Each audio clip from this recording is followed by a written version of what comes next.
জাতীয় নির্বাচনের আগে স্থানীয় নির্বাচনের দাবি দুরভিসন্ধিমূলক বলে মন্তব্য করেছেন বিএনপির সিনিয়র যুগ্ম মহাসচিব রুহুল কবির রিজভী।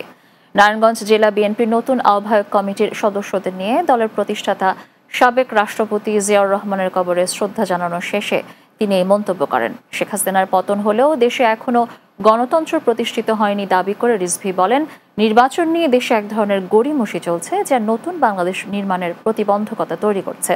এ সময় তিনি দ্রুত সময়ের মধ্যে নির্বাচনী রোডম্যাপ ঘোষণারও দাবি জানান। অবাধ এবং নিরপেক্ষ সকলের অংশগ্রহণমূলক নির্বাচন আমাদের এখনো অনুষ্ঠিত হয়নি। এইটা নিয়ে এক ধরনের গড়িমসি চলছে। হাসিনার দোসররা কেউ চুপ করে নাই। হাসিনা যদি দেশের বাইরে থেকে তার নেতাকর্মীদেরকে হত্যা এবং অস্থিতিশীলতার নির্দেশ দিতে পারে, সে আরও কোনো ভয়ঙ্কর কাজের জন্য অপেক্ষা করছে।